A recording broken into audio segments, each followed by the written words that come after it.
الماضيه، مين ينجح النهارده في الخروج بالكوره؟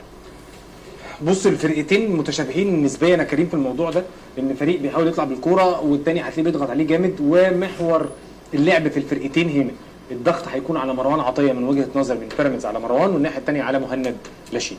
تعال نبص سريعا نشوف الاول الاهلي وهو بيطلع بالكوره سريعا قدامه بيراميدز بيضغط مان تو مان من قدام بطريقه قويه واجريسيف، وبيزق الديفنس بتاعه، فزقه الديفنس دي تشكل له خطوره في وجود تحديدا يعني وسام ابو علي.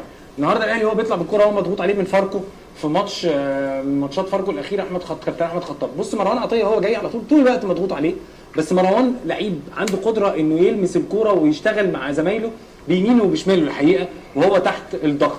لكن الشكل ده بان اكتر في ماتش طلائع الجيش، ده برده في فاركو.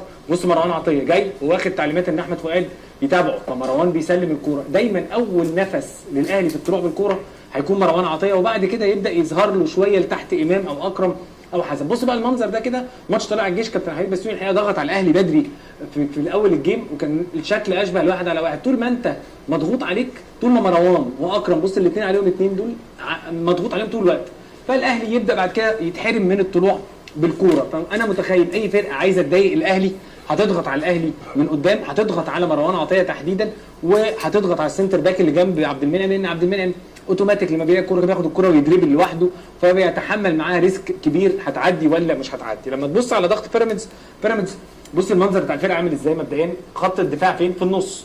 هو فرقه بيراميدز بتضغط بشكل فيستون مايلي بيتحط جنبه ابراهيم بلاتي توري بيطلع يضغط من قدام، مصطفى فتحي الجناح اليمين بياخد الباك ليفت، فخري لقاي بياخد الباك رايت، ويطلع وليد الكارتي على لعيب نص الملعب اللي هو هيبقى مروان عطيه، وفي ظهره مايلي. 6 لعيبه بيطلعوا يضغطوا من قدام، يضغطوا زون، ما عندهمش مشكله، ممكن يضغط مان تو مان، بس شكل الفرقه مرحل لفين؟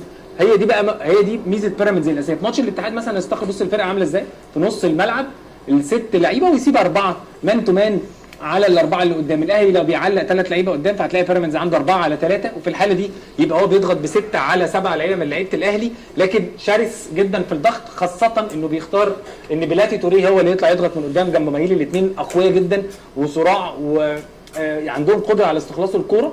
نفس المنظر نفس الشكل، ضريبه ده بس وسام ابو علي هنا البيراميدز اللي اكيد يوريشيتش بيفكر فيه ازاي. وسام ابو علي اللعيب اللي بقى يطلب الكوره طول الوقت في ظهر الديفنس ولعيب سريع، هو وحسين الشحات هم اللي ممكن يشكلوا خطوره كبيره جدا على فرقه بيراميدز في الشكل ده.